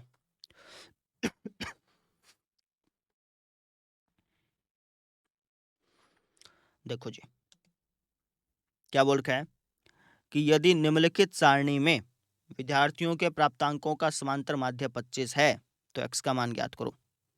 मतलब क्या इसका कि ये जो आपको सारणी दे रखी है ना, इसमें माध्य है 25, इसका जो माध्य निकाला गया वो 25 है। x की वैल्यू निकाल के दिखा दो। ठीक है, लिख देते हैं यहाँ पे वर्गांतर। वर्गांतर कितना है? 0 से 10, 10 से 20, 20 से 30, 30 से 40 और 40 से 50। 40 तक पहुंच गया आपका, 50 पहुंच गए। यार लिख दो बारंबारता। देखो मैंने बोला ना आड़ लिख दो, ये हरियाणवी भाषा है। ठीक है, 3x 6 10 और 5। अब मुझे निकालना है माध्य। माध्य 25 दे रखा है ना, तो अब यहाँ पे देखो माध्य बराबर दे रखा है 25 के। ठीक है, माध्य निकालने का फॉर्मूला होता है sigma of F I X I upon में सिग्मा ऑफ एफ आई। ये आपको बराबर दे रखा है 25 के। ये मतलब हो गया एक प्रकार से। ठीक है, यानी अपन काम करते हैं एफ आई एक्स आई के मल्टीप्लाई कर लेते हैं। तो ये तो होगी अपनी एफ आई। तो एफ आई एक्स आई के मल्टीप्लाई करने के लिए पहले एक्स आई तो निकालना पड़ेगा ना। एक्स आई क्या होता है? इनके बीच का अंक, इनको जोड़ के आधा कर लो तो 5 आएगा। इसमें बीच में 15 आ जाएगा, समझ गए? यहाँ पे 25 आ जाएगा, यहाँ पे 35 आ जाएगा और यहाँ पे 45 आ जाएगा। अब एफ वाई एक्स आई की कर लो मल्टीप्लाई। एफ वाई एक्स आई की मल्टीप्लाई, 3 पंजे 15, 15 की एक्स से कर लो 15x, 25 का 25 25 50 50 100 150 होता है। 35 दाएँ 350 और 45 50 55 25 2 हासिल ऊपर 5 का 20 और 2 22। ठीक है, अब sigma of F I X I लिखा है ना, यानी एफ आई एक्स आई का जोड़ करना है और एफ आई का भी जोड़ करना है। एफ आई एक्स आई का कर लेते हैं पहले जोड़। कैसे? इन तीनों को जोड़ लो, उसमें ये जोड़ दो। इन तीनों को जोड़ना क्या आएगा? 5 2 और 5 7, 7 5 5 10 और 2 12, एक हासिल ऊपर 2 और 3 6, 2 और 3 5 6 और 1 7, 725 हो गया।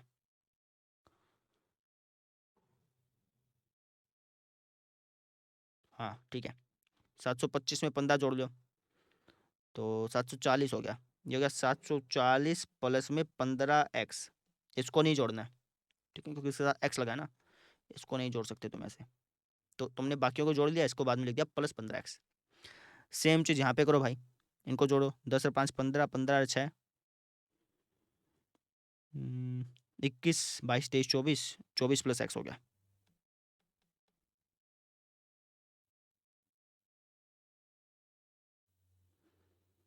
ठीक है, बस रख दो।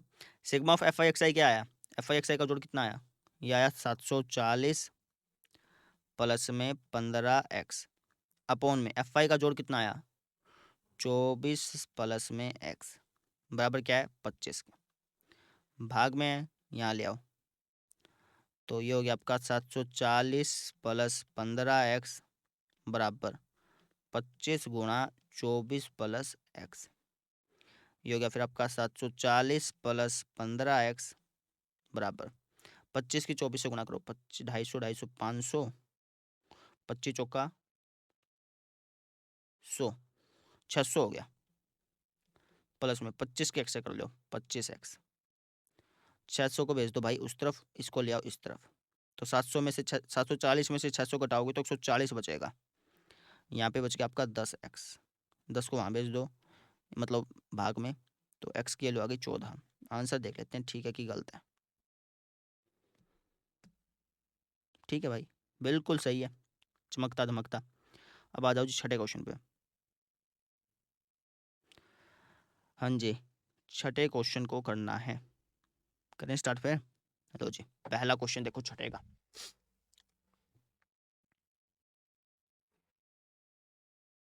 देखो जी, ये वाला क्वेश्चन देखो। अच्छा ये क्वेश्चन अच्छा क्वेश्चन है, और जिन्होंने 6 चैप्टर पढ़ा हुआ है, अच्छी तरह से पढ़ा हुआ है, उन्हीं को ये क्वेश्चन आएगा। ठीक है, आप ऐसे मत समझिएगा कि सिर्फ सैम्पल पेपर में क्वेश्चन देख लेंगे और क्वेश्चन समझ में आ जाएगा, नहीं ऐसा नहीं है। अगर आपने 6 चैप्टर अच्छी तरह से पढ़ा है, समझा है अच्छी तरह से उसको, तब कोई क्वेश्चन जल्दी से समझ में आ जाएगा। क्या बोल रहा है कि निम्नलिखित चित्र में एंगल ए सी बी बराबर है 90 डिग्री के। ए सी बी, ये जो कोण आप देख रहे हैं ये 90 डिग्री का है। ठीक है, और सी डी जो है ना वो परपेंडिकुलर है ए बी पे। सी डी जो है वो ए बी पर परपेंडिकुलर है। हमें सिद्ध करना है कि B C square by A C square, B C square इस लाइन का स्क्वेयर बाय में ए सी स्क्वेयर इस लाइन का स्क्वायर बराबर होगा B D by A D के, B D by A D के। ये हमें प्रूफ करना है। अब हमने 6 चैप्टर में एक थ्योरम पढ़ी थी, थ्योरम 6.8 थी शायद वो। उसके अंदर कहा गया था कि अगर हम समकोण से 90 डिग्री का एंगल है ना, ये समकोण है, तो समकोण से अगर हम कर्ण पर, इसको कर्ण बोलेंगे, कर्ण पर लंब ढालते हैं, परपेंडिकुलर ढालते हैं, तो परपेंडिकुलर के दोनों ओर बनने वाले त्रिभुज, ये वाला त्रिभुज और ये वाला त्रिभुज, ये दोनों त्रिभुज आपस में भी समरूप होते हैं और इस पूरी बड़ी त्रिभुज के भी समरूप होते हैं। ये बात हमने पढ़ी थी, ठीक है। तो इस बात को लिख देता हूं, दिया है और सिद्ध करना है, या आप अपने आप लिख दीजिएगा, मैं आपको डायरेक्टली सिद्ध करवा रहा हूं, सिद्ध, ठीक है। क्या दिया है और क्या सिद्ध करना है ये तो आपको दे रखा है, और ये आपको सिद्ध करना है, आप अपने आप लिख लीजिएगा। तो कैसे करेंगे? सबसे पहले हम लिख देंगे कि हम जानते हैं कि समकोण से कर्ण पर खींचा गया लंब, खींचे गए लंब से बने, ऐसे लिखो, खींचे गए लंब से बने दोनों त्रिभुज, खींचे गए लंब से बने, ये लंब खींचा ना हमने, तो इसके दोनों तरफ जो त्रिभुज बन रहे हैं, लंब से बने दोनों त्रिभुज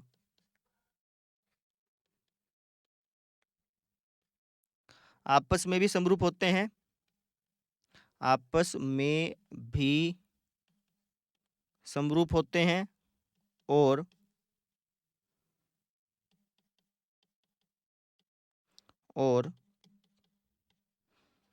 पूरे त्रिभुज के भी समरूप होते हैं, पूरे त्रिभुज के भी समरूप होते हैं। बात समझ में आ गई? ठीक है। अब इसका मतलब ये हुआ कि इस लंब के इस तरफ बना त्रिभुज और इस तरफ बना त्रिभुज, ये दोनों त्रिभुज अपने क्या है, समरूप है आपस में, ठीक है। अब नाम कैसे लिखोगे वो समस्या आती है। अब नाम लिखने के लिए मैंने आपको बता रखा है कि जो आपको देखा पहले तो वो लिख लो, ये लंब है ना, तो 90 का एंगल हो गया, ये 90 का एंगल हो गया, ठीक है। अब इसको x मान लो, लेट से इसको तुमने x मान लिया, ठीक है। ये x है और ये 90 तो दे ही रखा है, तो ये कितना हो जाएगा, 90 माइनस x हो जाएगा। क्यों हो जाएगा, इसका रीजन जानना है तो आपको लेक्चर देखने पड़ेंगे भैया, सीधी सी बात है, नहीं तो फिर समझ में नहीं आएगा आपको, ठीक है। अच्छा, अब ऐसे ही ये भी 90 है, अब ये अगर 90 माइनस एक्स है, इतना पोर्शन, और सिर्फ इतना पोर्शन 90 माइनस एक्स है, सिर्फ इतना पोर्शन 90 माइनस एक्स है, तो ये कितना बच जाएगा, ये बच जाएगा जी आपका x, क्योंकि इसको जोड़ोगे तभी तो पूरा 90 होगा। ये x है, ये 90 है, तो ये कितना हो जाएगा, 90 माइनस एक्स। ऐसे लिख देना, चाहे पेंसिल से लिख देना, बाद में मिटा देना, कोई दिक्कत नहीं है, हमारा मेन काम है नाम लिखना, ठीक है। तो इसका मतलब ये हो गया कि दोनों त्रिभुज, कौन कौन सी, ये वाली त्रिभुज जिसको मैं कलर कर रहा हूँ पिंक, ये पिंक त्रिभुज किसके समरूप है, इस व्हाइट त्रिभुज के समरूप है। लिख देते हैं त्रिभुज ए डी सी, इसको तो कैसे नाम दे दो, पहले त्रिभुज को, दूसरी त्रिभुज को नाम देना होता है इसके अकॉर्डिंग। जैसे यहाँ पे एंगल ए कितना है, एडीसी में अगर आप एंगल ए देखोगे तो एक्स है। अब मुझे इस त्रिभुज में बताओ सी बी डी में एक्स कहाँ पे है, तो वो सी पे है, तो सबसे पहले सी लिखोगे। इसमें डी कितना है, इसमें डी है 90, मुझे इस त्रिभुज में बताओ 90 कहाँ है, डी पे है। इसमें सी कितना है, इसमें सी है 90 माइनस एक्स, इसमें 90 माइनस एक्स कहाँ पे है, बी पे है। तो ऐसे नाम दिया होता है, पसंद आ गया। तो अगर ये एक तो ये दोनों त्रिभुज समरूप हो गए, ठीक है, आपस में।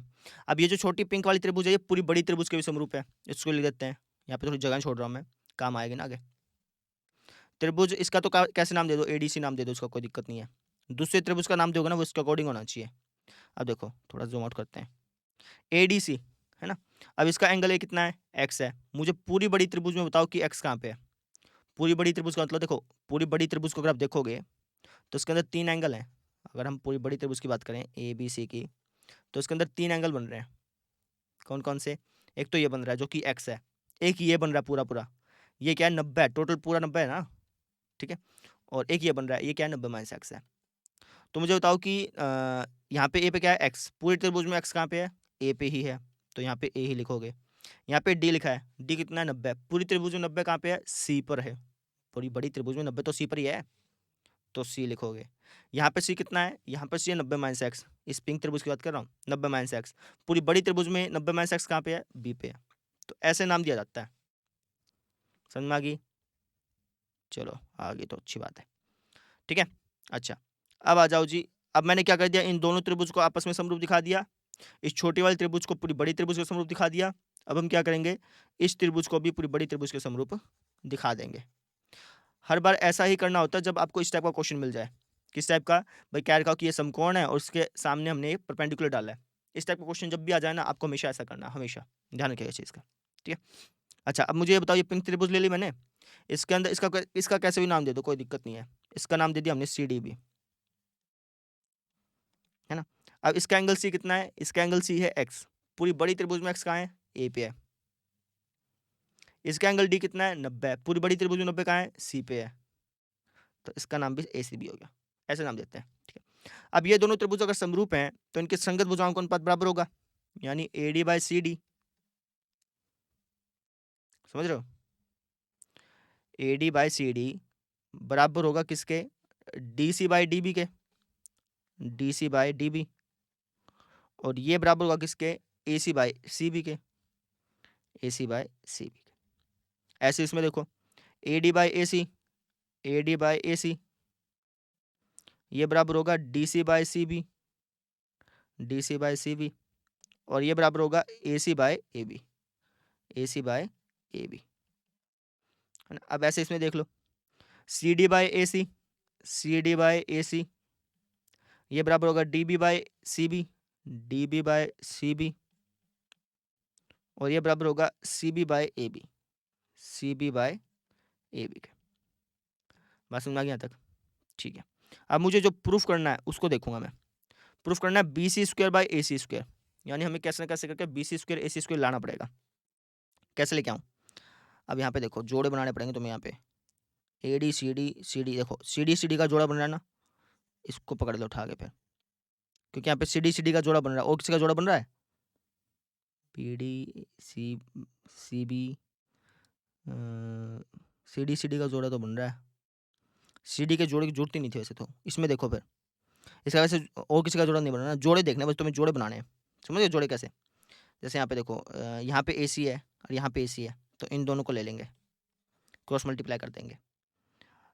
यहाँ पे देखो, अब यहाँ पे सी बी, यहाँ पे सी बी है, इन दोनों क्रॉस मल्टीप्लाई कर देंगे। समझ में आ गई। जैसे अगर तुम इसकी मल्टीप्लाई करोगे क्रॉस मल्टीप्लाई, तो यहाँ पे हो जाएगा सी डी का स्क्वायर बराबर A D into A B D B. इसका तो कोई फर्क, इसका कोई फ़ायदा नहीं होगा ना, इसका कोई फ़ायदा नहीं होगा, क्योंकि हमें जो प्रूफ करना है उसके अंदर हमें चाहिए बी सी स्क्वायर और ए सी स्क्वायर चाहिए, ठीक है। तो बी सी तो यहाँ से मिल जाएगा, ए सी यहाँ से मिल जाएगा। देखो यहाँ पे अगर मैं क्रॉस मल्टीप्लाई करूँगा तो हो जाएगा A C into A C square, A D into A D into A B, ये हो जाएगा ऐसे। समझना कि अब मैं इनके क्रॉस मल्टीप्लाई करूँगा तो D B into A B हो जाएगा, और ये हो जाएगा सी बी का स्क्वायर। जैसे अपन पाइथागोरस थ्योरम प्रूफ करते हैं ना, ये पाइथागोरस थ्योरम को प्रूफ करने का तरीका है, तो वैसी चीज़ यहाँ पे है। सी बी स्क्वायर लिख दो या बी सी स्क्वायर लिख दो, बात एक ही है।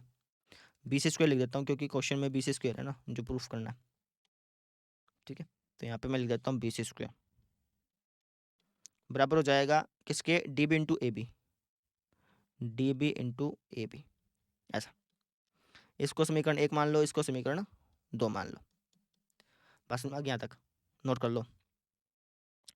अब तुम्हें क्या प्रूफ करना है, तुम्हें प्रूफ करना है B C square by A C square ना, तो समीकरण 2 को समीकरण 1 से भाग दे दो।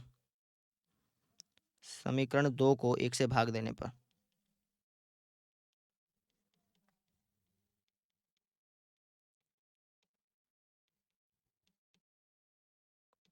समीकरण 2 है तुम्हारी बी सी स्क्वायर बराबर D B into A B, भाग देनी है तुम्हें किससे, ए सी स्क्वायर बराबर A D into A B के। ए बी से ए बी कट गया, यहाँ पे क्या आ गया तुम्हारा, यहाँ पे थोड़ा जगह नहीं बची, यहाँ पे लिख देता हूँ। ये आ गया तुम्हारा B C square by A C square बराबर आ गया D B by A D. समझ रहे हो, और ये हमें प्रूफ करना होगा। देखो BD कह लो या DB कह लो, बात एक ही है। AD AD, बस हैंड्स प्रूफ लिख देना, इंग्लिश में हिंदी में लिख देना इत्ते सिद्धम। इस तरीके से हमने प्रूफ किया, है ना।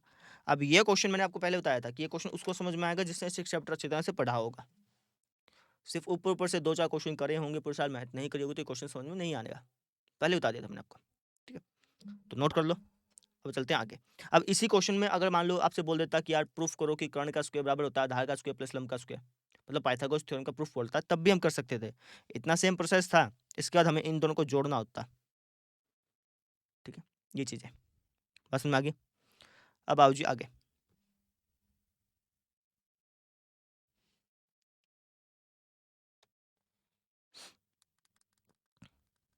ख भाग इसका देखो,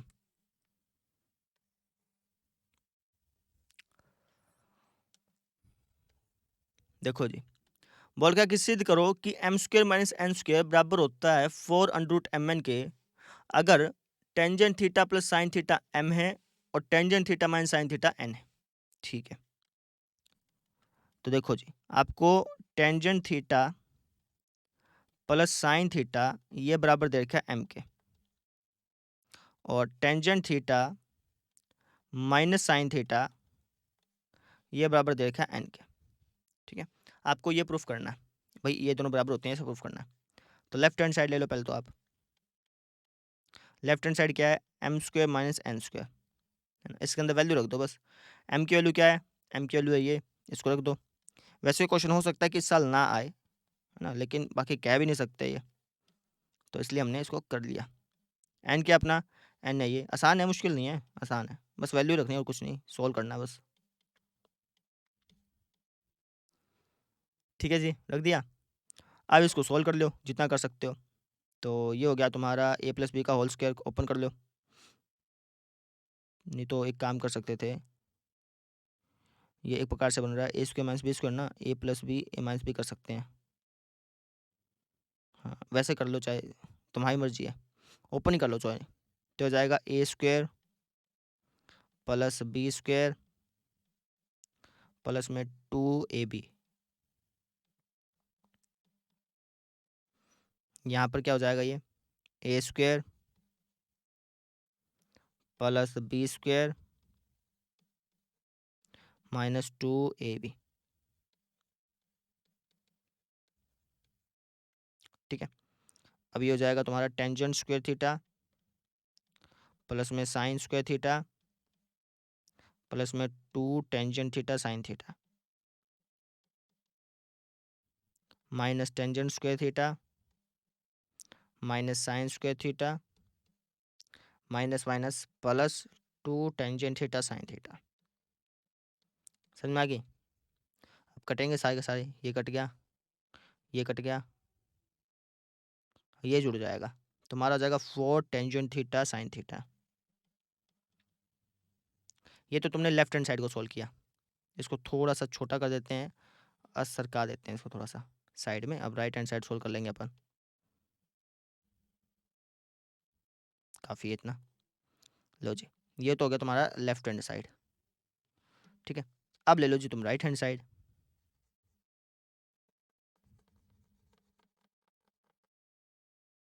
क्या ले लो, राइट हैंड साइड। बात समझ में आ गई क्या, कोई डाउट कोई दिक्कत नहीं, अच्छी बात है। चलो जी, राइट हैंड साइड क्या तुम्हारी, ये है 4mn, इसको ले लो 4 अंडर रूट एम एन। अब इसके अंदर रख दो, अब इसके अंदर सोल्व करोगे तो ये भी इसी के बराबर आ जाएगा, फिर तुम कह देना left hand side right hand side के बराबर है ना। तो वैल्यू रखते हैं 4 अंडर रूट एम गुणा एन, एम क्या अपना, एम है ये, एन क्या है ये, इसकी मल्टीप्लाई करनी है, यानी tangent theta plus sine theta into में tangent theta minus sine theta, ठीक है। तो ये हो गया तुम्हारा 4 अंडर रूट, ये एक प्रकार से देखो ए प्लस बी ए माइनस बी बन गया ना, तो ए स्क्वायर माइनस बी स्क्वायर का फॉर्म लगा देता हूँ, ए स्क्वायर माइनस बी स्क्वायर का, ए प्लस बी माइनस बी, तो ए स्क्वायर माइनस बी स्क्वायर हो गया। अब इसको कर लेते हैं सोल्व, तो कैसे करूँ,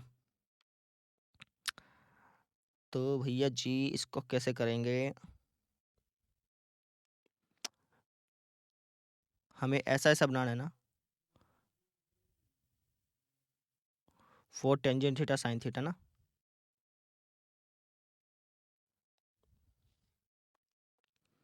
कैसे बनाएं?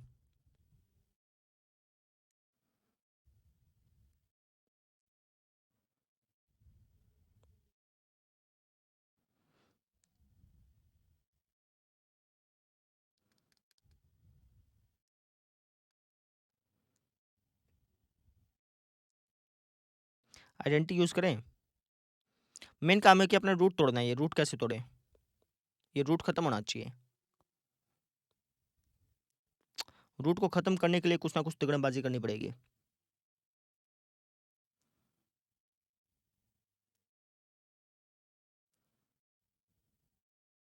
साइन कोस में तोड़ लेता हूँ, चलो देखी जाएगी।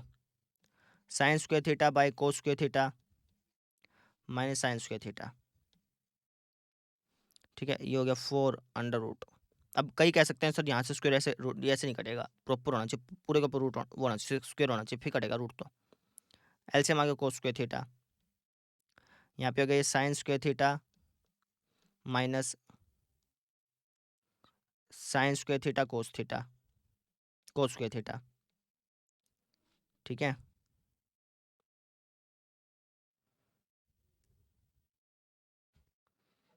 समझ में आ गई।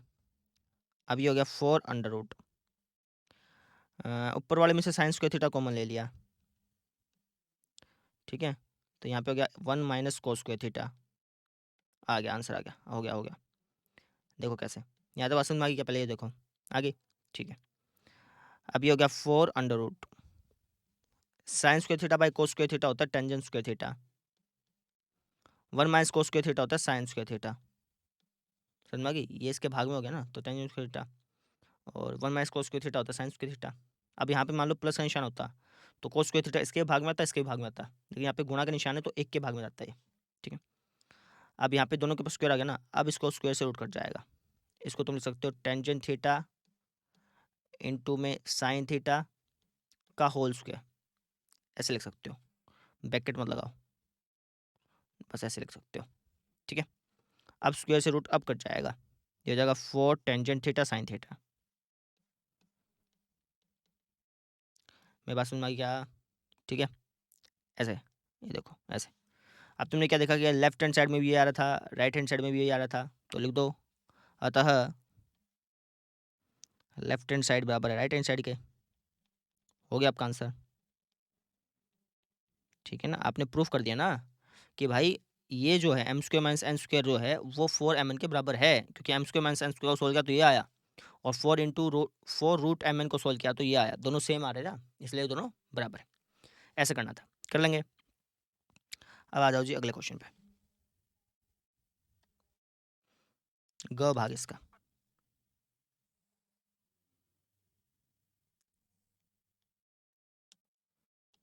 क्या बोल रखा है कि एक शंक्वाकार बर्तन है जिसके आधार की त्रिज्या 5 सेंटीमीटर और ऊंचाई 24 सेंटीमीटर है।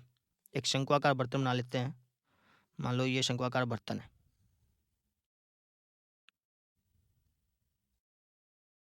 है ना। अब ये आधार की त्रिज्या दी है तो इसका मतलब ये नहीं कि इसको उल्टा बनाना है, जरूरी नहीं है, बनाना चाहो तो बना सकते हो, ये भी आधार ही कहलाता है। अब इसकी त्रिज्या 5,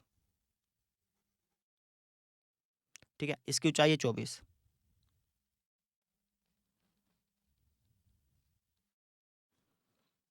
पानी से पूरा भरा है, पूरा भरा है वो पानी से। इस पानी को बेलनाकार बर्तन में पलटा गया, इस पानी को पलटा गया बेलनाकार बर्तन में, एक बर्तन में पलट दिया हमने। ये बर्तन आ गया मान लो,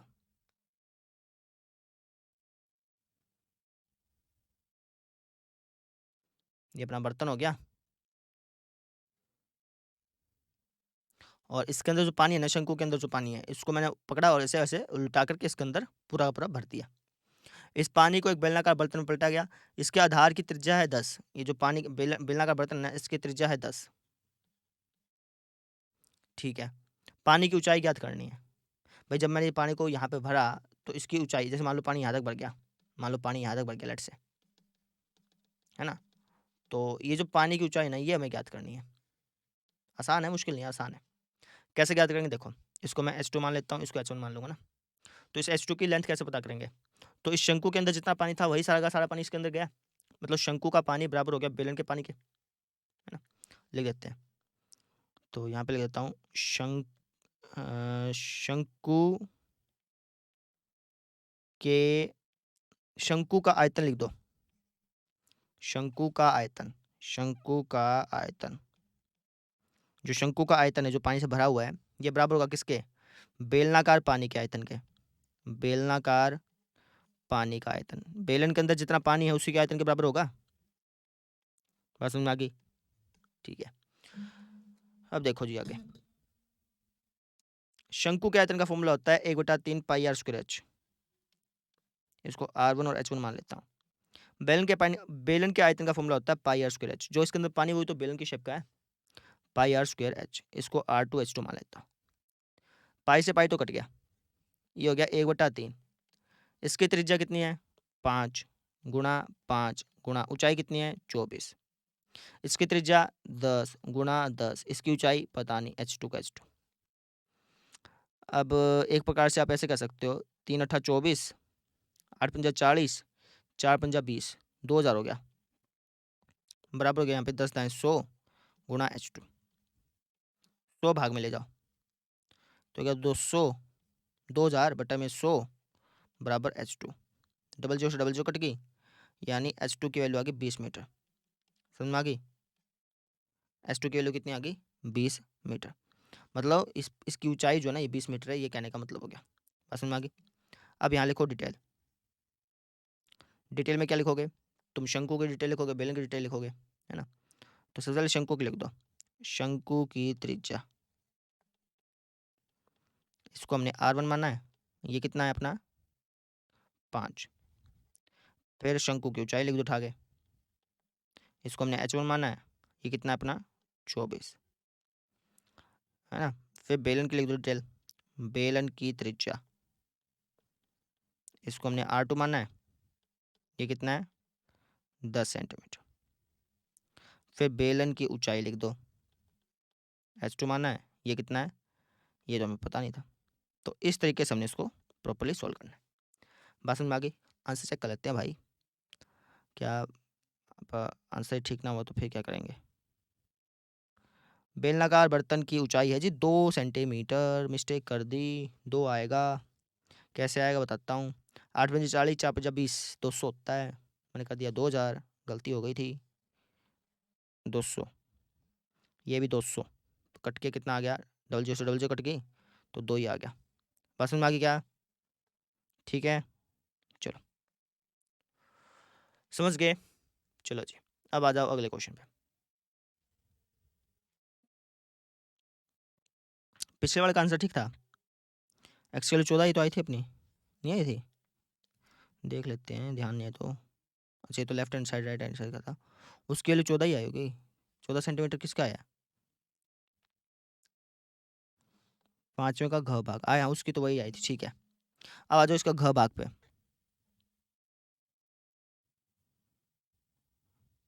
घ भाग पे आ जाओ इस पे।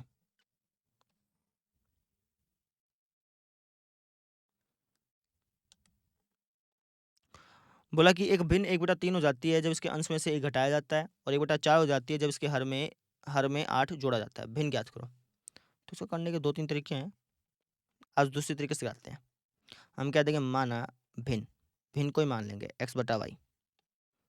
भिन्न हमने क्या मान ली? x/y मान ली। भिन्न क्या होती है? जो बटे बटे के रूप में होती है, जैसे 3/4 ये भिन्न है, 7/8 ये भिन्न है। तो इसी तरीके से मैंने भिन्न मान ली x/y। ठीक है, अलग तरीका नहीं है, सेम ही तरीका है। बस पहले हम क्या लिखते थे? हम ऐसे लिखते थे, माना भिन्न का अंश भिन्न का हर, ऐसे करके कराया करता था। अभी ऐसे कर लो, ये भी आसानी है। प्रश्नानुसार प्रश्न में क्या बोला कि जो भिन्न है ना वो 1/3 हो जाएगी अगर हम अंश में से 1 घटा देंगे तो। अंश होता है ऊपर वाला, हर होता है नीचे वाला। तो अगर मैं ऊपर में से 1 घटा दूंगा तो भिन्न हो जाएगी जी 1/3। ठीक है, अच्छा फिर क्या बोला कि ये जो है ना 1/4 हो जाएगी, भिन्न जो है 1/4 हो जाएगी अगर आप हर में 8 जोड़ दें। जोड़ दो हर में 8, हर में 8 जोड़ दोगे तो ये हो जाएगी ये हो जाएगी अपनी कितनी? हर में 8 जोड़ दोगे तो ये 1/4 हो जाएगी। कितनी हो जाएगी? 1/4। समझ गए? इन दोनों को सोल्व कर लेना, इक्वेशन बन जाएगी, वहाँ से एक्स वाई की वैल्यू आ जाएगी। कैसे? क्रॉस मल्टीप्लाई कर लो। 3 की एक्स के साथ करी तो 3x, 3 एकम 3 बराबर वाई एकम वाई। यहाँ पे भी ऐसे 4x बराबर वाई प्लस 8। वाई को इस तरफ ले आओ, यहाँ पे भी वाई को इस तरफ ले आओ, तो हो गया 3x माइनस वाई बराबर 3, 3 को इस तरफ ले आया ना मैं, ये हो गया 4x माइनस वाई बराबर 8। इन दोनों समीकरणों को बस घटा दो, हो गया अपना काम। इसको 1 मान लो, इसको 2 मान लो, सोल्व करना है तो घटा देते हैं। नोट करो पहले तो इतना, समीकरण 1 व 2 घटाने पर, समीकरण 1 व 2 घटाने पर, किसी को ऊपर लिख दो किसी को नीचे लिख दो, कोई फर्क नहीं पड़ेगा। 3x माइनस वाई बराबर 3, दूसरा अपना 4x माइनस वाई बराबर 8, माइनस प्लस माइनस, 3x में से 4x गया, माइनस का x, ये कट गया, बराबर 3 में से 8 गया, माइनस का 5, x की वैल्यू होगी, x की वैल्यू आ गई 5। ये जो x की वैल्यू आई है इसको रख दो तुम, x का मान समीकरण 1 में रख दो या 2 में रख दो, तुम्हारी मर्जी है। 1 में रख देते हैं, ये समीकरण 1 थी ना अपनी, x का मान समीकरण 1 में रखने पर,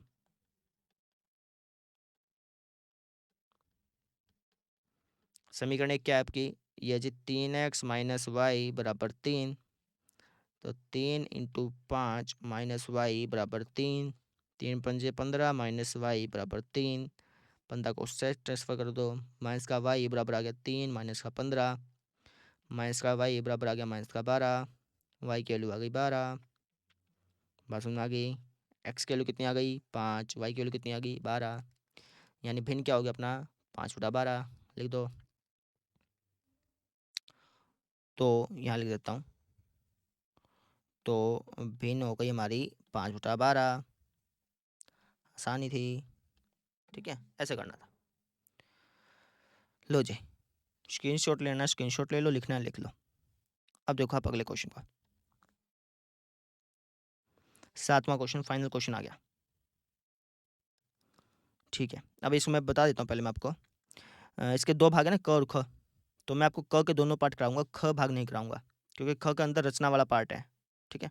तो रचना वाला जो चैप्टर ना उसके अंदर आपको देखना पड़ेगा, प्लेलिस्ट है बना रखी है, आप देखोगे ना प्लेलिस्ट में जा करके, तो वहाँ पे आपको रचना की प्लेलिस्ट मिल जाएगी, पिछले साल की वीडियोज़ में ओल्ड वीडियो लिखा होगा उस पर रचना की वीडियो मिल जाएंगी, वहाँ पर जा करके आप ये दोनों सीख सकते हो। और मैं वापस कह देता हूँ, रचना वाला चैप्टर कंप्लीट करके जाना, उसमें से क्वेश्चन आएगा 12-13 क्वेश्चन है, बार बार प्रैक्टिस कर लो उसकी, ठीक रहेगा तुम्हारा, ठीक है। बाकी तुम्हारी मर्जी है, मानो ना मानो, तो मैं यहाँ से तुमको ये करा देता हूँ।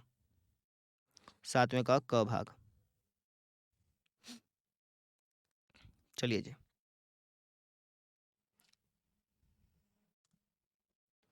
समीकरण को हल करना है भाई, है ना।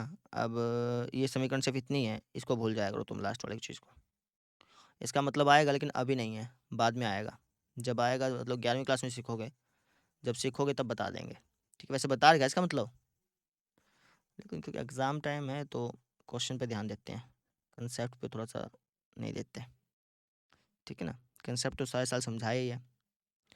बोला कि इस समीकरण को हल करना है, कर देते हैं। ये क्या है, 1/में x-1 x-2 प्लस में 1/में x-2 x-3 बराबर 2/3। एलसीएम ले लो भाई इसका, एलसीएम अगर लोगे तो एलसीएम लिया कैसे जाता है, जैसे यहाँ पे x-1 है, x-2 है, x-2 है, x-3 है, तो तुम्हें क्या करना है, ऐसे ऐसे ऐसे अंक ले लेना है जो सब में आ जाए, मतलब समझो इसका एलसीएम होगा x-1 x-2 x-3, तीनों आ गए, देखो x-1 भी आ गया, x-2 भी आ गया, x-2 तो आ रहा था, x-3 भी आ गया, तो ऐसे लिया जाता है इसका एलसीएम, ठीक है। ये इसका एलसीएम हो गया। अब x-1 x-2 ये तो कट गया, क्या आ गया x-3, इसके 1 से गुणा करोगे तो क्या आएगा x-3, ऐसे x-2 x-3 ये तो कट गया, क्या आ गया x-1 इसकी 1 से गुणा करो तो क्या आएगा x-1 बराबर क्या है 2/3, ठीक है। अब इसको सोल्व कर लो, जो गया x + x 2x -3 -1 -4 अपॉन में, अच्छा यहाँ पे अपना ये बन गया, अब तो ये क्यूबिक इक्वेशन बनेगी क्या, लग तो ऐसा रहा है।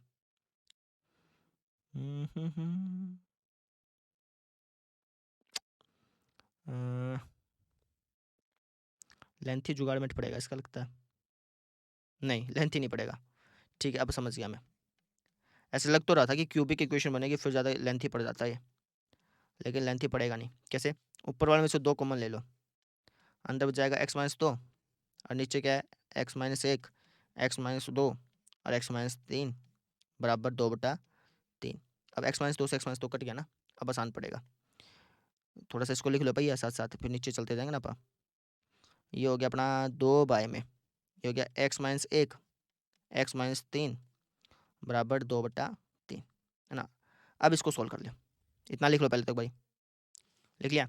चलो जी, ये हो गया 2/में इसके मल्टीप्लाई, एक्स की एक्स के साथ करो x², एक्स की 3 के साथ करो -3x, -1 की एक्स के साथ करो -1x, -1 की -3 के साथ करो +3। असम में आ गई, बराबर क्या है 2/3। ये हो गया 2/में x² -3x -1x -4x +3 बराबर 2/3। क्रॉस मल्टीप्लाई कर दो इसके से, 3 दूनी 6 बराबर 2 के इसके साथ करो 2x²। वैसे तो मल्टीप्लाई करने की जरूरत नहीं थी, क्योंकि 2 से 2 भी कट सकता था, ऐसे काट ही दो, आसान पड़ेगा। तो 3 कम 3 बराबर इसकी एक से करोगे तो सेम का सेम ही आएगा, है ना। अब 3 को इस तरफ ले आओ, ठीक है। यहाँ पे बच गया 0, यहाँ पे हो गया x² -4x +3 -3, खत्म। 0 बराबर आ गया x² -4x,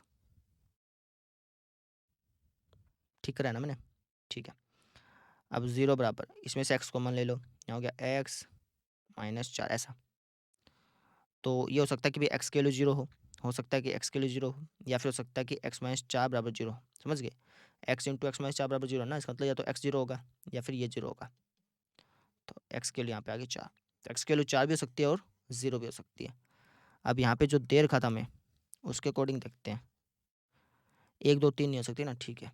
अगर यहाँ पे ऐसा दिया होता है कि x के लिए 0 नहीं हो सकती, तो फिर हम मैंने कह देते कि x का मान 0 नहीं होगा, क्योंकि क्वेश्चन में क्या लिखा था। लेकिन अभी क्वेश्चन में क्या ही नहीं लिखा, तो इसका आंसर 0 और 4 आना चाहिए, ठीक है।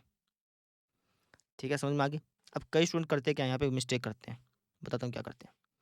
वो 4x को भेजते हैं उस तरफ, x से x काट देते हैं, ऐसे करता नहीं है। इसका लॉजिक आप 11th में सीखेंगे, उसके अंदर बहुत डीपली समझाना है कि भाई तुम ऐसे यही कोई चीज़ यहाँ पे है तो तुम वहाँ पे जाकर मैं इसको माइनस नहीं कर सकते, भाग नहीं कर सकते। अभी तो कर रहे हैं, क्योंकि अभी आपको समझाया नहीं जा सकता वो चीज़, है ना। 11th में आप सीखेंगे कि यार ऐसे नहीं होता, कुछ अलग होती वही चीज़ है, ऊपर से नीचे ही जाता है अंक, है ना, प्लस से माइनस में ही जाता है, लेकिन उसका एक पैटर्न, एक तरीका है, वो फिर 11th में सीखेंगे। बात समझ में आ गई क्या, कर लेंगे। अब आ जाओ जी अगले क्वेश्चन पे, लास्ट एंड फाइनल क्वेश्चन, खत्म हो जाएगी फिर इसकी कहानी। हाँ जी, क्या बोल रखा है, बोल रखा है कि एक आयताकार पार्क है, इसकी लंबाई इसकी चौड़ाई से 8 मीटर ज़्यादा है, ठीक है। मान लो फिर, माना आयताकार पार्क की लंबाई, नहीं लंबाई चौड़ाई से 8 मीटर ज़्यादा है, चौड़ाई माननी पड़ेगी, ठीक है। माना आयताकार पार्क की चौड़ाई, आयताकार पार्क की चौड़ाई ये हमने मान ली भैया x मीटर, ठीक है। तो इसकी लंबाई कितनी हो जाएगी, इसकी लंबाई हो जाएगी कितनी हो जाएगी, चौड़ाई से 8 मीटर ज़्यादा है ना, तो चौड़ाई अगर x है तो लंबाई होगी x + 8 मीटर। हाँ सुना गया। यदि पार्क का क्षेत्रफल है 240 मीटर स्क्वायर, तो पार्क की लंबाई और चौड़ाई ज्ञात करो, ठीक है। प्रश्नानुसार पार्क का क्षेत्रफल दे रखा है, पार्क का क्षेत्रफल कितना दे रखा है 240 मीटर स्क्वायर, है ना। तो पार्क का क्षेत्रफल अगर 240 मीटर स्क्वायर है, तो आयताकार पार्क का क्षेत्रफल का फॉर्मूला क्या होता है, लंबाई गुणा चौड़ाई, यानी इन दोनों की multiply, x into x plus 8, चाहे x + 8 इंटू एक्स का लो बात एक ही है, बराबर 240। इसको सोल्व कर लो, अगर x² + 8x बराबर 240, 240 यहाँ फेंक दो, हो जाएगा x² + 8x - 240 बराबर 0। अब जो दो नंबर ऐसे चाहिए जिनको जोड़ने पे 8 आता हो, गुणा करने पे 240 आता हो। अब ऐसे नंबर कौन से हैं भाई, सोचो। 240 50 42 नहीं, थोड़ा छोटा चाहिएगा, 20 और 12, 20 और 12 हो गया, समझ गए। 20x - 12x - 240 बराबर 0। अब आप कहेंगे सर मुझे कैसे पता चलेगा कि ये दो नंबर यही है, या तो देखो आपने क्वेश्चंस बार-बार सोल्व किया ना तो आप सोच ही लोगे कि यार ऐसे 2 नंबर चाहिए जिनको जोड़ने घटाने पे 8 आ जाए, गुणा करने पे 240 आ जाए। तो 8 का गैप चाहिए ना। तो 40 अगर मान लो मैं कर लूँ 50 और 42 कर लूँ तो बहुत दूर पड़ जाएगा। फिर आ जाओ तुम थोड़ा नीचे आ जाओ, फिर तुम्हें पता चला अच्छा 20 और 12 हो सकते हैं। नहीं तो तुम्हें नहीं पता चले ना, तुम एक काम कर सकते हो 240 के फैक्टर कर लेना। 240 है ना, इसका फैक्टर कर लो ऐसे।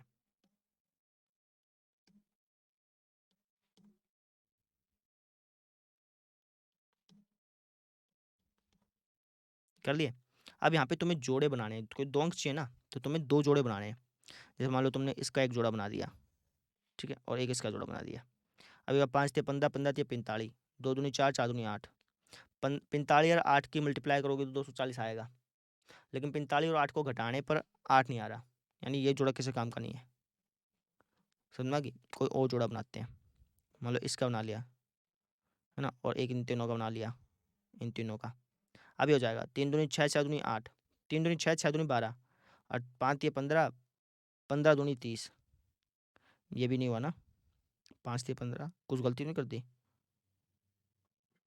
हाँ गलती कर दी ना मैं सोचा गलती कैसे हो गई, गलती कर दी यहाँ पे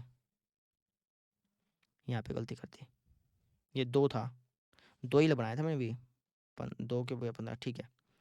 अब देखो अब बना लो जोड़ा। तो जैसे तुमने इसका जोड़ा बना लिया, इन तीनों का एक जोड़ा बना लिया, और इन तीनों का एक जोड़ा बना लिया, तो 3 दूनी 6, 6 दूनी 12 हो गया। 5 दूनी 10, 10 दूनी 20 हो गया। 20 और 12, 20 और 12 ऐसे अंक हैं जिनके मल्टीप्लाई को 240 तो आएगा, और उनको घटाने पर 8 आ जाएगा। तो वहाँ से ही पता कर सकते हो। नहीं माइंड में पता कर लो तो और अच्छी बात है भाई, नहीं हो तो फिर ऐसे फैक्टर करके पता कर लो, ठीक है। अब इन दोनों में कॉमन आ गया एक्स, यहाँ पे बच गया एक्स प्लस 20, यहाँ पे एक्स प्लस 20 बचा, यहाँ पे भी एक्स प्लस 20 बचना चाहिए। अब यहाँ पे तो एक्स है, यहाँ पे -12 एक्स है, एक्स को -12 एक्स बनाने के लिए -12 से मल्टीप्लाई कर देता हूँ, बराबर 0। ये हो गया एक्स प्लस 20 एक्स -12 बराबर 0। अब जब मैं इसको 0 के बराबर रखूँगा तो यहाँ से एक्स की वैल्यू आ गई -20, इसको 0 के बराबर रखूँगा तो एक्स की वैल्यू आ गई 12। तो एक्स की वैल्यू 2 आ गई, एक तो -20 आ गई और एक 12 आ गई, ठीक है। अब एक्स की वैल्यू नेगेटिव तो होगी नहीं, क्यों नहीं होगी? क्योंकि चौड़ाई है भाई, चौड़ाई नेगेटिव नहीं होती, डायरेक्शन हो सकते हैं उसके लेकिन लेंथ नहीं हो सकते। तो लिख दो अतः डायरेक्शन भी नेगेटिव नहीं होती भाई, डायरेक्शन भी नेगेटिव नहीं होती, उसका कंसेप्ट अलग है, नेगेटिव नहीं होगी, बस ध्यान रखना। आयताकार पार्क की चौड़ाई कितनी हो गई? आयताकार पार्क की चौड़ाई